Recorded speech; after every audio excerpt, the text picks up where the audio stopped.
afternoon, everybody. Welcome to welcome to Lucy and Ed.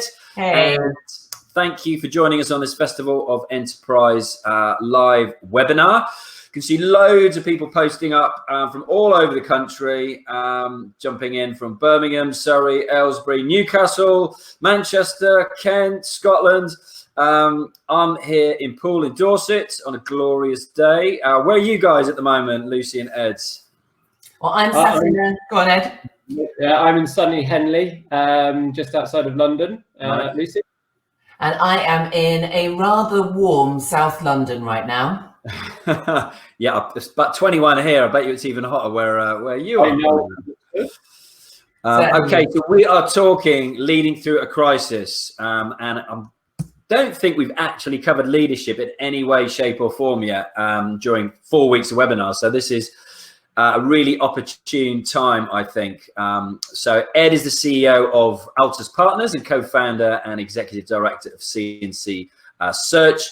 And Lucy is the founder and co-founder of CNC Search. So we are going to be covering in this webinar, generating a sense of new normalcy, something we're all craving for, improving the confidence and reducing the anxiety in your team, creating a new sense of purpose and direction, something we all need as well, and managing with empathy with a vision for the future post-crisis. And we hope that future arrives sooner rather than later. Yeah. I'm going to hand over to Lucy and Ed. I'm going to refocus the screen, everybody, just to let you know, post up any questions. Hi, Wayne from Hampshire, Stephen from Norwich, Noel from Oxford as well. Brilliant, guys. Thank you very much. This is great. Just post up your questions in the chat box on the right-hand side. That would be super helpful for Lucy and Ed to answer afterwards. And I'm just going to share a screen so you can see a presentation on leading through adversity. And just going to reduce the thumbnails in the bottom just because of the bandwidth. Everybody online at the moment and running a load of video can lead to a few pixelations and slowness in the speed. So I'm going to do that now, and I'm going to hand over to Ed and Lucy to take it away. Thank you. Okay, brilliant. Thanks, Alex. Thanks very much for the introduction. Hi, and welcome to everyone. Delighted for so many of you to be joining us for this webinar on leading through adversity. So who are we? We are, Lucy and I are brother and sister, and have spent the past several years building an aligned set of companies in the recruitment sector. They share the same ethos, so people first, industry impact and reputation, and finally to go above and beyond to deliver change to our industry. So that we're so passionate about, in effect. Within the group, there's 4 main companies that you can see on your page there. And we started 10 years ago in a bedroom in Streatham with Altus Partners, building within a niche specialism in private equity search. And then about 6 years ago, well, 6 years ago, actually this week, ironically, we're celebrating CNC's birthday. We launched that business focused on support staff recruitment, led by my sister, Lucy Chamberlain. And we're currently in the pre-launch phase of a technology platform called Strive, which is an ATS system.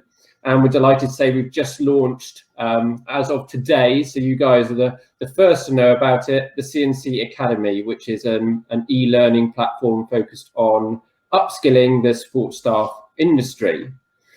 So what will we cover? Well, the current crisis, I think, is showing us just how rapidly things can change. And for businesses, a reminder of the need to be able to move forward with real speed and agility. And for those of us who are leading through the crisis, the challenges in these highly uncertain environments are many, and there's really no rule book of how to respond. Yeah, you're right, Ed. And I think that the context is exponentially changing, isn't it, all the time? And it's literally impossible to time your response accurately and appropriately all the time. You know, when we're too early with certain news and making decisions, we may contribute to alarmist panic within our teams and organizations. And of course, too late and your complacency can have significant consequences to the profitability and the long-term ability for your business to succeed. So we've really got to get to the root of achieving the right intensity and tone for the response. And that's really challenging, but what we're going to take you through today, we hope. Yeah, so we've titled this slide Generating a Sense of New Normal, which I think we're all striving towards. But as leaders, I think we really need to appreciate the difference in our roles. And we need to demonstrate meta leadership. What is that? It's taking a broad, holistic view of both challenges and opportunities. And really, whilst appreciating employees' views will be narrower than our own, that we need to communicate a really simple message to them, to the workforce. Yeah, it's true. What happens in periods of crisis is actually our brains are hardwired to take a narrower focus because it's all we can cope with. So actually making sure that we really do appreciate that through simple messaging is so critical. And there's a fabulous study, everyone that's listening, by a great guy called Peter Neffenger. That's Neffenger. Take a look. And he was National Incident Commander during the Deepwater Horizon spill. And he noted that his most pressing role wasn't actually the spill itself or managing that, but really leading through the thicket of political implications, consuming federal, state and local officials, and how to allow those on the ground to succeed. And we need to do the same here. We need to consume and manage the myriad of information and then break it down into really simple messaging for our workforce and those that are working with us. Yeah, I couldn't agree more. And I think the really hard thing to do right now is take a long view, but that's exactly what we need to do. So rather than managing in the present moment, we want to be consistent now, not throw around more change at our business, but we also need to be able to helpfully, carefully navigate the workforce to prepare them with the changes in the future, really. Yeah, it's about being transparent and forthcoming. So I'm all about over communication right now. I would rather that my team hear from both Ed and I consistently, frequently, both in person on Zoom, by WhatsApp, lighthearted, as well as the more serious messaging. And I think that our initial response and our game plan set the course of how our organisation is going to weather this. And we've really got to make it count. Spending a little bit of time getting a communication plan together that you know is going to work and can give you a framework to stick with and use during this process will be so critical over these next few weeks, because we really want to unite people during this time, and we can't afford to get bogged down by just metrics of revenue and cost. And this starts with a common, clearly articulated mission, infuses work with our purpose, and people can so easily forget our purpose in crisis. So it's making sure that you're reiterating your company's purpose and its vision on a really regular basis. Definitely. And when this all hit, apart from the sort of immediate sense of panic, me and Lucy looked at lots of different methodologies that really helped us sort of harness an understanding of how we were going to approach this. And one of the great sort of diagrams that we came across was something called the Venn diagram.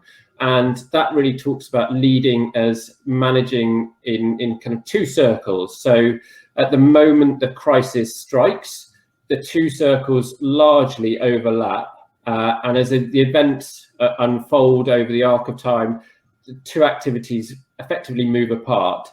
But the two circles are never fully separate because the present and the future are independent. So in respect to that, the most effective leaders in crisis ensure that someone else is managing the present while focusing their attention on leading beyond the crisis towards a more promising future.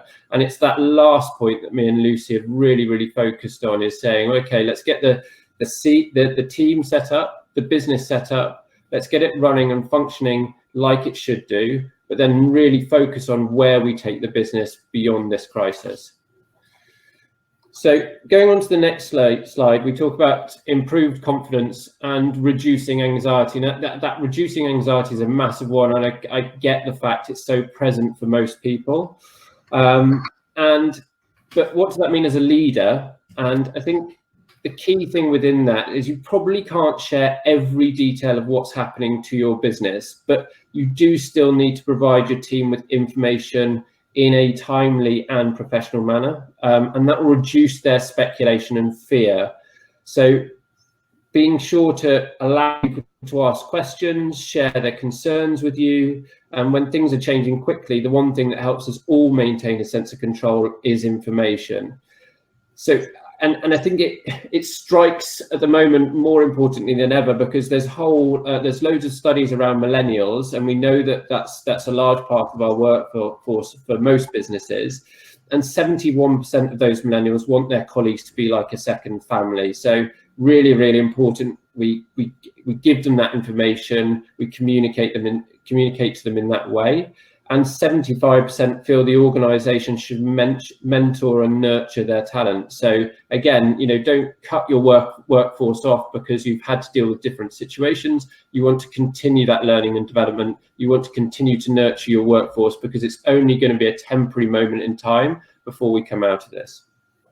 And I think there's a really, that you've asked a really good question there, that if there's a impossibility of enforced redundancies in the future, how fair is it to continually sound an upbeat note now? And I think what I would say about that is that we're not talking about ringing, wonderful, we're not creating a sense that this is going to be some sort of utopia after this. It's not even about constantly giving messaging about everything is going to be fine and wonderful. It's creating a sense that the leadership of the organization have a vision for what the business is going to look like after the crisis. That's really critical, because if you want anybody to remain with you when you come out of this period of time as a leader, it's really, really key that you ensure that your team have a sense of what's coming next. And it's about continuous, consistent communication. And it is about a sense of possibility for a better future after this. We have to walk through doors with a sense of optimism and possibility as leaders, because if we don't, that fixed mindset will start to become ingrained and drip fed down into the rest of your organization. And of course, it's letting them know tough decisions may have to be taken along the way, not something as a leader that you're looking forward to or want to do, but that you will do what is essential to ensure that there is this future for the organization in the future. So it's making sure that it's balanced with transparency and honesty. And I think that I truly believe that having integrity at the heart of your decision making as a leader is what separates good from great when it comes to leadership. And it's really important during this time more than ever that you operate from that platform. People are scared, they're anxious, people deal with crisis exponentially differently. So every single person in your organization right now will be feeling different. For some people, it will be a motivator to create impact. For others, they will feel almost frozen. And it's about ensuring as a leader that you have touched base with all those individuals, you know what's going on for them, you know how they're experiencing this crisis on an individual basis. That's very, very important. When we're talking about being connected, you need to let people know on an individual basis that you are there where possible to move through this crisis as a joint force, and that you are in it together. Because you are, and that you belong together, and as far as possible you are going to keep people together, because as leaders that's what we want to do. But choosing a positive future is also really important. It's important that people are able to feel that there is a future after this crisis. And we know, I've been in business now for a very long time, 22 years, and so many of you will have been through many of the crises of the past. And what we have to remember as mature leaders, or leaders that have had that exposure, is that many of our teams have never experienced a crisis, and they have absolutely no sense that things can be better after it. So I would really encourage you to spend a little time just writing down some of your past experiences, you know, through the 2008 crisis or after 9/11. You know, what did you do that worked? What did you do that didn't work? How did you stay connected with your team? And I spent some time really reflecting on the leadership I'd been experiencing in the past, how people had responded to crisis in my career. And I really drew on lessons, and it's fantastic to look at anyone like Louis Gerstner, who turned around IBM, for example. I've looked towards leaders that I find inspiration on and looked at how they've handled crisis. And as a result of that, I understood, and it became very clear to both Ed and myself, that being very, very present, being extremely connected, and choosing a positive future were three of the critical aspects of getting through this crisis as a leader. And people are looking towards you, as when we're children, we look towards our parents for a sense that it's okay, we're all right. They need to feel there's boundaries, and they need to feel they have a framework to work towards. It's a critical part of what we are here for as leaders. So all those aspects are very, very important. And I think that the other thing I would say on connection is that now is the time to be personal with your team, to really share your knowledge, share your tips, but share your humanity, which we'll talk about in a moment. And so, you know, forging a path together is really, really important. And so workshopping as groups, you know, how are we going to get to where we want to go is also mega important. And in terms of you've just brought up, or somebody just brought up, if half your workforce are furloughed with possibly some resentment over the choices about who should remain and who should be furloughed, how do you maintain a sense of unity and joint endeavour? Oh my goodness, I could not agree more. And we have faced this ourselves as an organisation. And what we have done is we ensure that we have those communications just as regularly with our furloughed staff.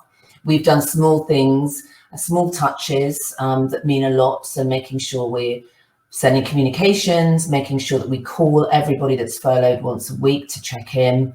And we have a weekly social. So we have daily huddles for those not on furlough, but we do on then a Wednesday and a Friday have a social for the whole business. And it's not necessarily there about celebrating those that are working. It's about looking at the organization, our culture, our company, bringing people together, and everyone just has a good catch up. And we found that's really created a sense of connectivity, of us moving jointly towards our goals, and of the company culture and values still being at the heart of what we do. Yeah, and I've talked far too long. I'll hand back.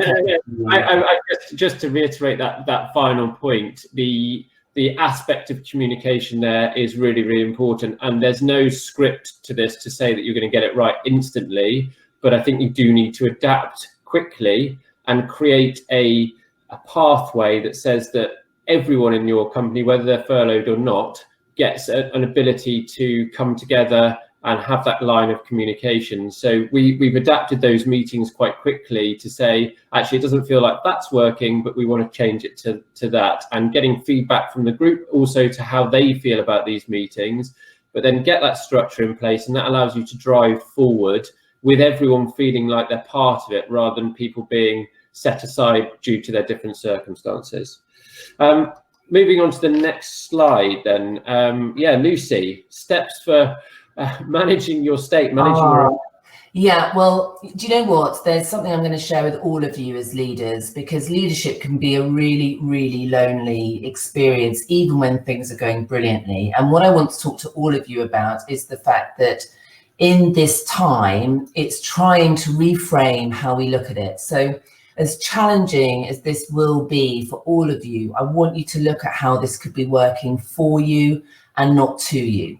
So as leaders, it's critical that we get out of victim mentality, and it's absolutely imperative that we reframe it, because in life in general, we all know this. I mean, I've been through things in my life, no doubt all of you have, that we didn't see coming. Big plot twists, huge bumps in the road. This is another one of those. And whilst this has the biggest impact we've ever seen in terms of business, it will be something that we look back on at one point in time. And it's how we want to look back and review how we responded to this situation. So for me, the first thing has been in terms of managing my own personal emotions and state, in order that I can serve my business and my team effectively and be there for our clients and candidates, is to reframe the question initially. So not why the hell is this happening, but okay, it is happening. How is this happening for me? What can I learn? How can I develop? How can I evolve?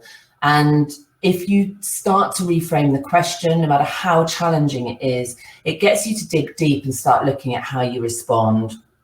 And I know that we deliver workshops for businesses a lot, and one of our participants recently mentioned a manager who had said to them, in the face of this recent crisis, "I'm here to manage results, not manage your emotions." Oh, and I mean, I'm afraid that we are not cut off at the head. So whether you like it or not, we are mind, body, soul, and the three of them need to be able to work optimally in order for us to produce productivity. So never be naive in thinking that the three aren't connected. They are absolutely connected. And it's naive, dangerous, and self-sabotaging to ignore that. So your team are looking to you to also demonstrate how you're managing your own emotions, and how the tools that you're using for that, share with your team. That's such a great learning for all of them. It's a critical leadership skills. And 6 brief ways that I can help you stay grounded and manage your emotions is to firstly really depersonalize issues. Nothing is personal right now. Everyone is just doing their very best with the information they have, with their tools and knowledge, and with their own ability to navigate change. So depersonalize stuff. Apple catching. So really choose what you allow into your life right now. That's people, places, and things. Get rid of anything that is not giving you the boost that you need, the positivity you need, the challenge you need, the questions you need. Get rid of anything, whether it be friends, social media, any kind of influence in your life. Get perspective. This means reflecting on the challenges you've been through in the past and knowing that you got through them. This too shall pass is really good to remind yourself of. And allow yourself room to feel. So I know that as a woman in my 40s and somebody that's been in sales for many, many, many years, I was absolutely trained not to face my emotions, but to simply power on through. The problem with that is you bury them and they come out in other ways, whether it's frustration, anger, withdrawal, expecting too much of others. So let yourself feel your emotions, acknowledge them, and make sure that you understand how to deal with them. So move on to how do I get through this? How can I be there for my team? How can I deliver for my clients right now? How can I be of service? Because the more we are of service as leaders right now, the better shape we'll be in when this crisis ends. So Ed, I know that you had some things to say on this slide too, didn't you? Yeah, I think it's really important to recognize we are human in this, and as leaders we're looked to provide the instant answers to often questions that we don't have the answers for right there and then in that moment. So again, being human is absolutely fine, but the one thing I would do is then look to your network and the mentors you have around you, and if you don't have them, join groups, be bold, reach out, Think about the people that you've met with in the past. And I've done a lot of this, talking to experts within my own network that I really respect and want to gain and share knowledge with them, and really kind of welcome in their thoughts in terms of how they're reacting to things, and organise those informal opportunities. We've all got Zoom now. I think everyone loves the sort of initial 2-minute trying to get onto Zoom, but they're fairly easy to sort of create these meetings. We've got Microsoft Teams, Blue Jeans, all these other ways of connecting with people. So have those informal opportunities. We've got the age-old trusted phone as well. We can use that, but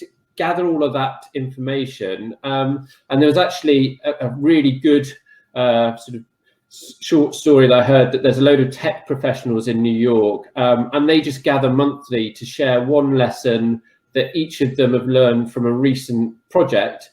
And then basically they'll all give each other advice and learn from each other's mistakes. So if you reach out, if you offer to share your thoughts with your network, and really connect with those guys or the people that you have within that network, they will start contributing back. And I've literally just been on a call where I was doing exactly that, asking about timing, asking about their thoughts. And this was someone with a domain knowledge that I simply couldn't have. They've been doing it for many, many years.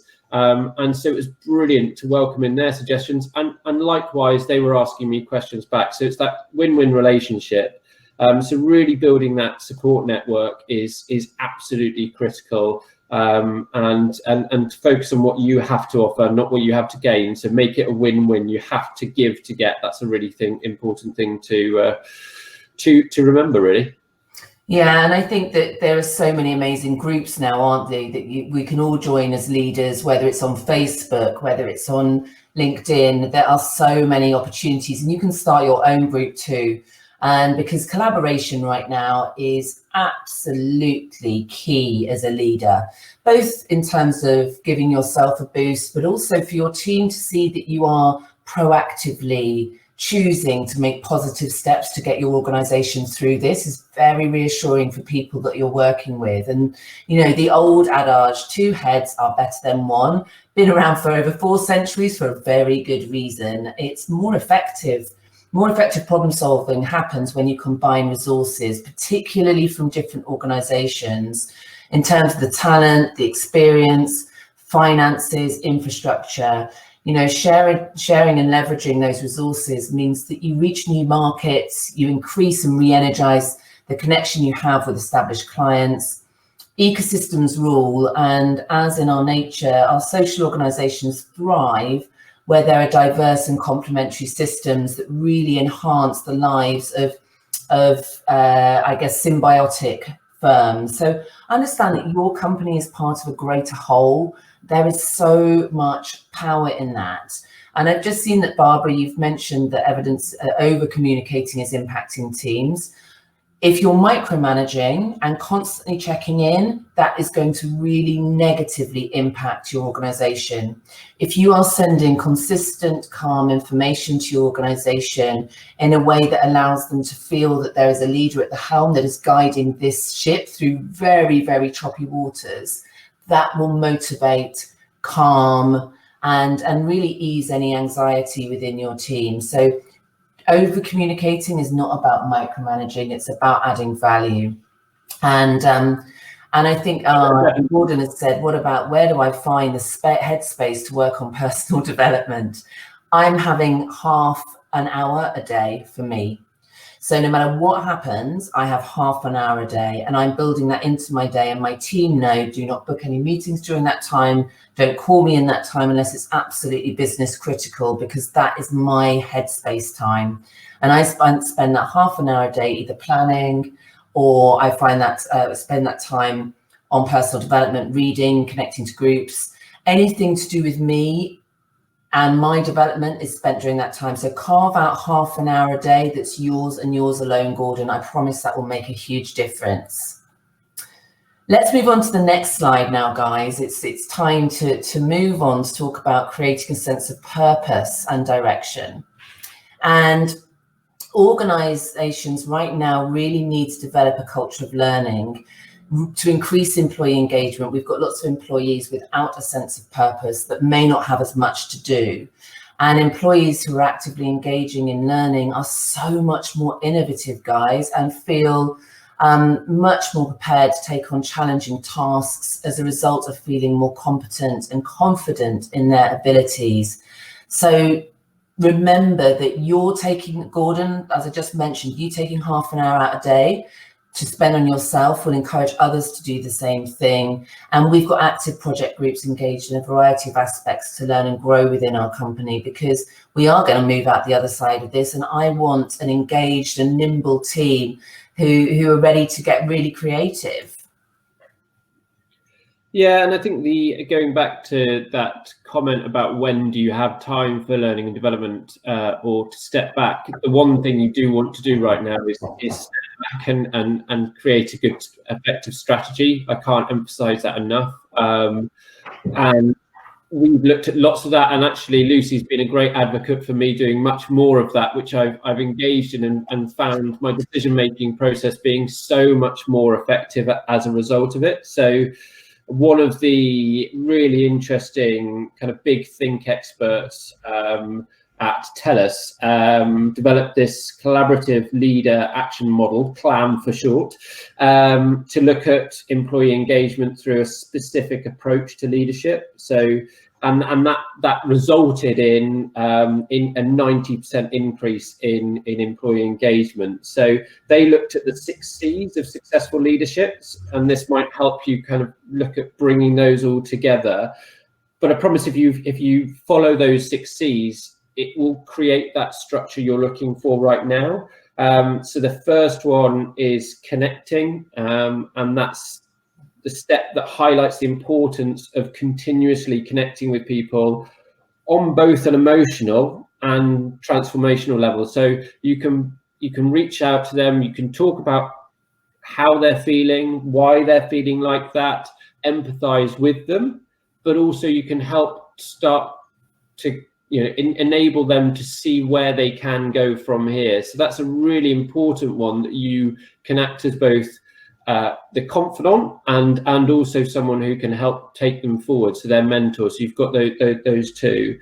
And the other aspect is consider, and it's considering as many options as possible, and the leader asking the people around them for their input to make decisions. And that's a really key thing that we do as a business, is we talk within our group, within our leadership group, out to employees to get their feedback.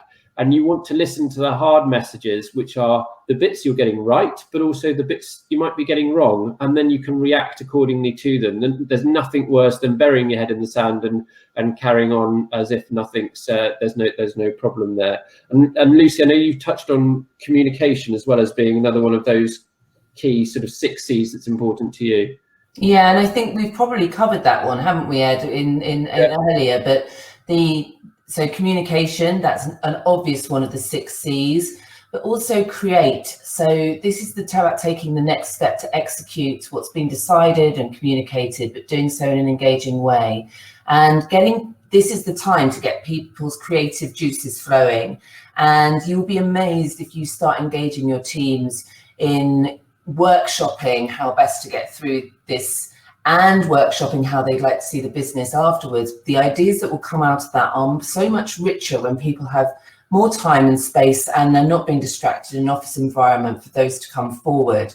And whilst you don't want to reinvent the wheel in a crisis internally, all of our businesses are having to pivot right now, some crazily fast, but also actually some in ways that might be of benefit to your business in the long term, irrespective of the crisis.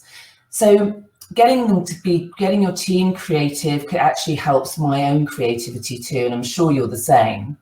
And then finally is confirmation. So the step is the one in which the leader ensures that what's been decided on and communicated with, that actually has been done. And I think not just that, it's making sure that your team understands. So interacting with them on an individual basis to make sure the messages are being understood, that they're being received in the right way. And on Barbara's point, it's making sure that that you aren't over communicating, that you're open to that feedback back.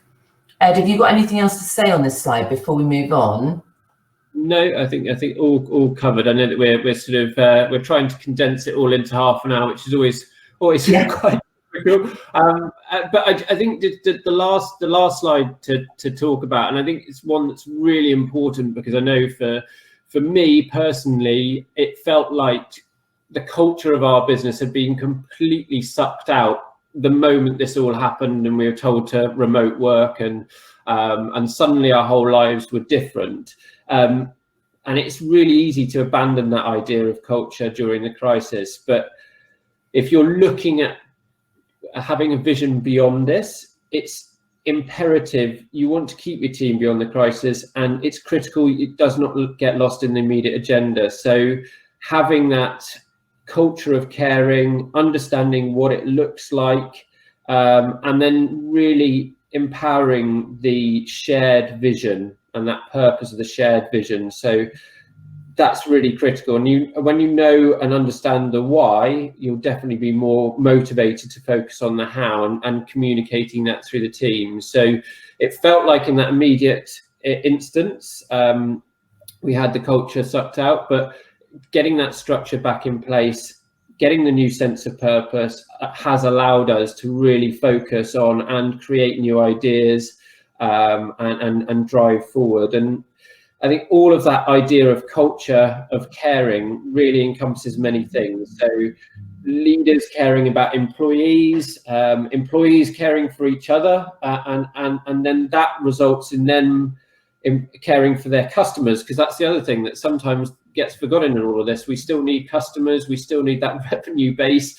Even if it might have been hard hit now, it will come back. If there was demand before this, there'll be a demand after this. So, you know, at the end of the day, you want your employees' well-being to be looked at. So they then empower your customers to share and resonate that. So it's really important that, you know, that having that culture of caring is really critical to your business, because it does impact your bottom line, and culture impacts employee engagement, which can have effects on, and I imagine when we're all remote working, no one can see each other in the office. Everyone kind of worries about, you know, how hard people are working, but that culture will really have an impact on that, and retention and productivity. So and then looking at how that then has a lead-on impact in terms of your actual customer base as well. So it's important to empower everyone, make sure everyone feels like an important member of the team, and they then in turn deliver that positive customer experience, certainly. Yeah, and I think that it's making sure that you haven't forgotten what you value, and every single decision that you make should be from the values that you hold dear in your business. Because as a leader, when you are seen to abandon your values, and I've heard a story today about we were actually approached by an individual who's from a leading individual from a competitor of ours, and they felt that their particular leader had abandoned their values entirely, and as a result of that, she or he was interested in having a conversation with us about joining our organization. So don't abandon your values. These are the things that you believe are important in the way that you operate and how your business works, and they should determine your priorities. And deep down, they're probably the measures you should use to tell if your company is turning out the way you want it to. And when the things that you're doing as an organization and the way you behave match your values, your business is normally good. You know, you're normally very satisfied with how your business is going, even ignoring how challenging things are, because goodness knows they are for us too right now. But I know if we don't abandon our values, then I will look back on this time and feel proud about how Ed and I operated, how we navigated our way through this big period of time. How we behave, how we speak, how we operate should always be congruent with our values, and it's that makes the difference. And it's also making sure that we don't ignore how challenging the current situation is for our teams, for people that perhaps, as one of you has just mentioned, might have to be, working really long hours at the moment to meet demand. Not everybody is extremely is suffering. Some people are actually having to really deliver and over deliver for their businesses. And I know that we've done small things like send handwritten cards to all of our staff, and the gratitude for that was enormous. But things like that, or brownies, or little things, please don't ignore the small actions, because it's the small actions that really are congruent, or should be congruent with your values. And don't worry about the 6 C's. I will email the 6 C's breakdown to you, and I know that Alex will make sure you get those, so please don't worry. Ed? Yeah, I think on that last point, and working really hard, I think the biggest thing that I would recommend now is don't forget your dreams. And it's really easy to do. Me and Lucy have done that many moments of saying, oh God, should we all just give up? But do still dream big, be bold. Me and Lucy have worked insane hours over the last few weeks, but increasingly just to get new ideas in and repurpose parts of the business, just to sort of take it and meet the challenge of the current market, and hopefully reshape it to be even better coming out of that. And it's okay to think like that, as much as you might not think you want to. But boldness has a genius and magic and power in it. So be bold. Don't let this period of time stop you from dreaming big for the business, and really communicate that sense of purpose. So it might be that you go back into your group and your business and just chat about what that sense of purpose is. What does your business look like now? What do you want it to look like beyond this crisis? What might you do now to meet the demands of this incredibly tough period of time? And that's sort of, again, going back to Lucy's earlier point, that 2 heads are better than 1. You'll probably be able to come up with some really interesting, creative ideas, and get those ideas from places that you might never have thought you would have got them from previously before. So I would definitely encourage you to still dream big, create bold ideas, spend some time all having a company debrief, and we'll promise it'll make all the difference. Absolutely. I don't know whether you agree with that, Lucy, but one thing I would point towards, go and check out cncacademy.com. cncacademy.com. We've just put it together, and we would love to hear your feedback on it. But looks at e-learning as well like that. So that's part of us dreaming big, I would say. Yeah, you're absolutely right. And we would love to hear from any of you. If we move on to the slide there that gives you our contact information, and Alex can also put you in touch with us if you need to. But we are big communicators. We're also really big connectors. So I like to think of both Ed and myself as a super connector. So if you need to know somebody that can give you some advice on something that we can't support you with, I bet Ed or I will know somebody that can. So if you're looking for to add somebody into your tribe and you need some support right now, we're here.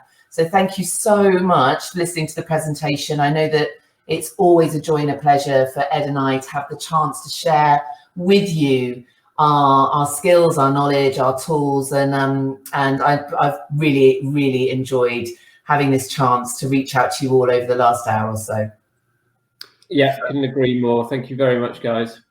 Oh, appreciate it. Thank you very much for both jumping on. There we are. We're all there now. Lots of thank yous flying in. You mentioned the slides. Loads of notes scribbled down. Did I post up this one? I'm not sure if we covered that. Any reward strategies companies could offer their employees who are working very hard in the crisis due to increase in demand? And where can the company show their appreciation for being agile? Yeah, I think the reward strategies is an interesting one right now, because I think actually people just want to be recognised and thanked, and actually just sending them out token things that mean, or offering them token things that mean not a lot, doesn't really deliver that. So I would just reach out to them and say that you value the contribution that they're making right now, and it is a difficult time, and it takes, you know, people with guts to respond to this kind of situation, and just have that one-on-one communication that we talked about in the presentation. That just that connection is really important. I think and I always think a thank you card. You know, there's Funky Pigeon that you can use. There's Moonpig. You know, to make something personal and say thank you, as Ed said, means that you've put some effort into the recognition. Offering people cash, for lots of companies isn't possible right now, but also actually, that's not what people's motivators are right now. And if you've got the right people in your organization, they are there because they want to help, they want to serve. Yeah, spot on. Loads of thank yous coming in, which is really nice. Thank you, everybody, for joining up. So a couple of questions that we had previously. What happened, or what is your priority? These are questions to both of you. What is your priority for the next 4 weeks, for the next month? And I think that probably comes from people saying the lockdown's another 3 weeks, then review again, isn't there? And I don't know, it's conjecture at this point, isn't it? Whether it's 6 weeks or 9 weeks or whatever. But yeah, what's your priority? Obviously, the academy is a big part of that. Yeah. I mean, if Ed doesn't mind me grabbing this one, for me and Ed, it's been service, and deliver more service. Right now, you have to be focused on what you are giving to the market that you work in and to your team. So for the next 4 weeks, I mean, yes, we've built the academy, and yes, that academy is there because we've needed to pivot the business in a different way, but actually it's always been part of our dream and our vision. This has given us the time and space to deliver it, and it's the culmination of 22 years of work, but it's there to be of service. And that's the bottom line. If you really focus on what you're giving and what you're bringing, everything else falls into place. Yeah, it's interesting, isn't it? You know, just about to chat to Ed before offline, before you came on, and I was saying I was kind of forced to do a course back in the autumn, and I fought tooth and nail against doing it. And it's from a tech company that then put it in its own app so that people could, it's podcasting, funnily enough, that people could listen to, you know, wherever they want, whenever they want, on whatever device they want. But I fought tooth and nail about doing it because it was such a ball ache to do, along with everything else I was doing. But it's literally everything that I've learned, you know, in the audio industry, going back again, like 20, 25 years. But I'm so glad I've done that now, because exactly what you said, it's enabled me to pivot. And actually, you know, I've spoken to a load of CEOs over the last month doing, you know, couple of these a day, and so many have said to me they've used this time, just as you said, to get like a blank piece of paper and gone, why have we done what we've always done for the last 30 years? If we actually had a blank piece of paper now, how would we market? How would we look after our staff? What does our office look like?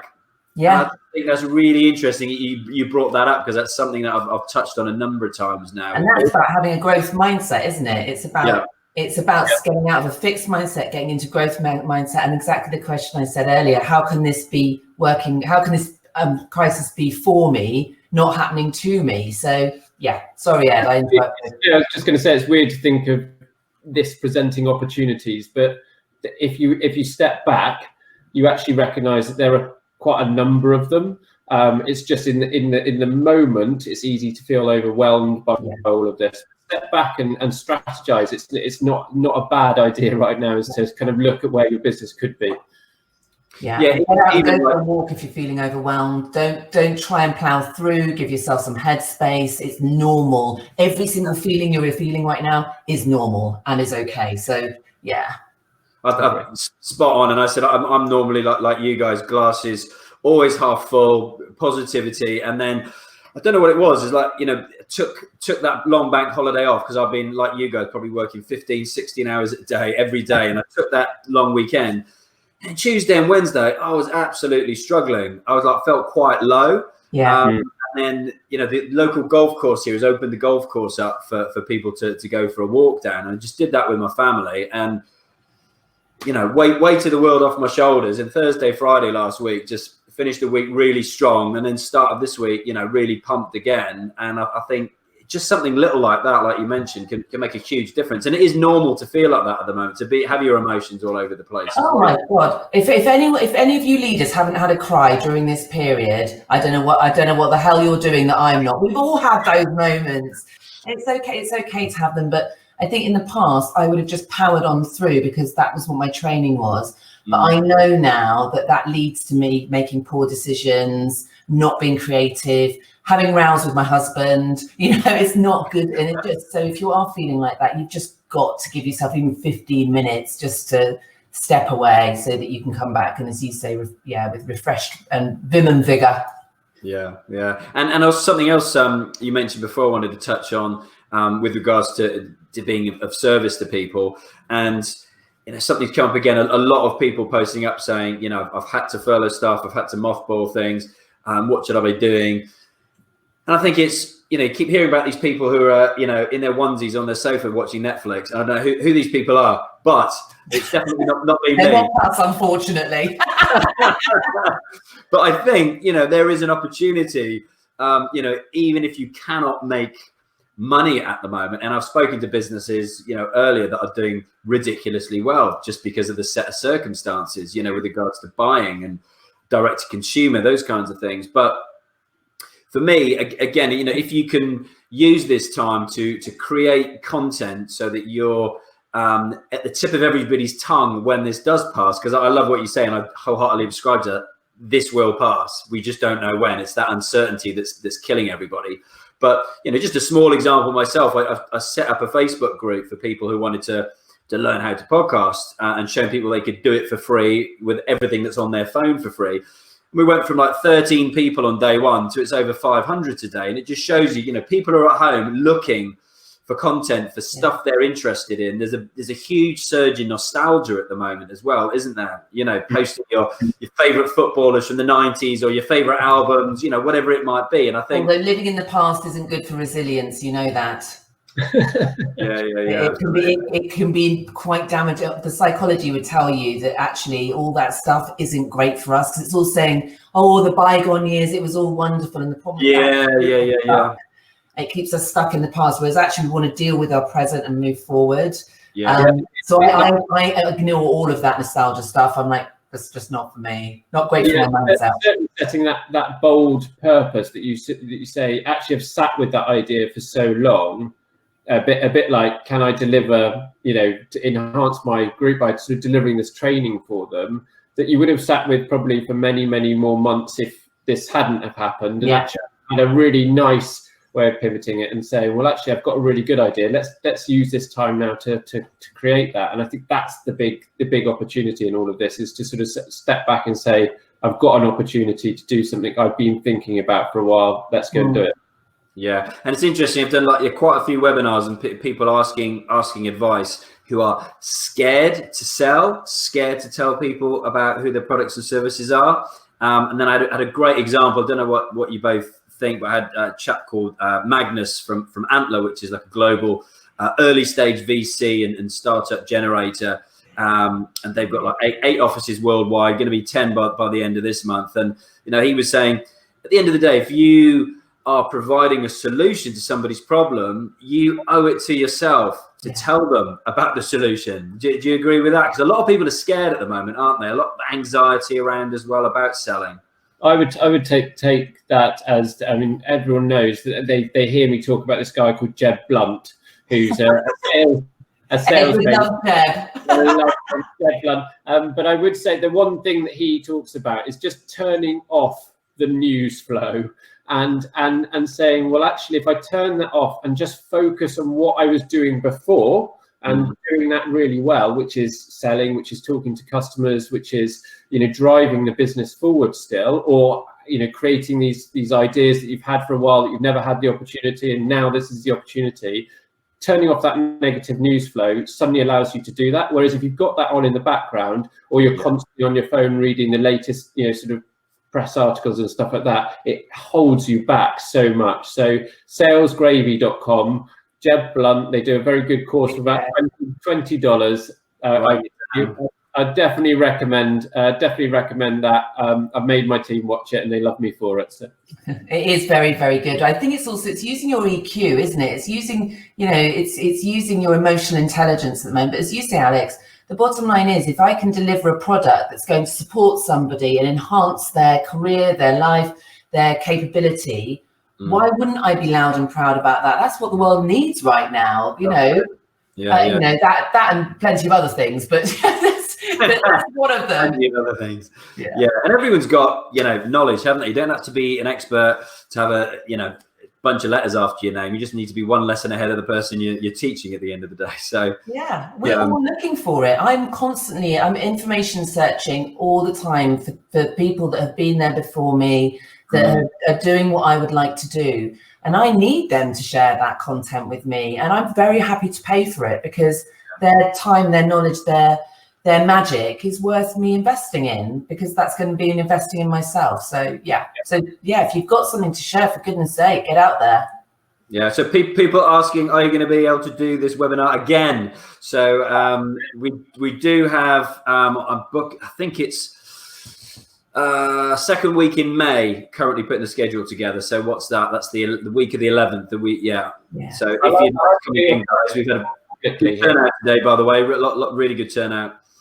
We'd love to come back. We'd love that. Definitely do it again. Definitely. Awesome. Let's do it again. Okay. Well, listen, taking up exactly an hour of your time. So appreciate that. You're both clearly very, very busy at the moment. Last question. We're putting like a montage through of everybody we've had on the webinars for this. And question to both of you. If you had £1 million to invest in an industry today, what would it be? Okay, I've got a response for that, and it's quite niche. Single-use hospital products. Single-use hospital products. Single-use hospital products. I was talking to a private equity investor who's just invested in a business like that, and he said there was already a demand for it, and this is how niche it got. They were actually in bedpans, single-use bedpans for hospitals. I know this is super niche. There was such a demand for it, and it's going to ever increase, and there's going to be more demand for hospitals to have single-use products in them. So there we go. I'd go for single-use healthcare products. Like it. Niche of niche, always a winner. Lucy? Well, I think with, I mean, I don't know how many of the stats you've read, but the alarming statistic of just how many people are going to be suffering hunger as a result of COVID. There are some amazing... You made me feel bad about my suggestion. Well, there are amazing innovators being able to create food from microorganisms that will potentially be able to feed the world one day. And so for me, that is absolutely where I'd be investing my money right now. Amazing. Yeah, both amazing suggestions. Thank you both very much indeed. Enjoy the rest of your week. Yeah, and you. I'll drop you an email to book in another one, because there's private messages about that, and there's a public one on there from Namana as well. We'll get that organised. Thank you, everyone. Cool. Good to see you. You too. Take care. All the best.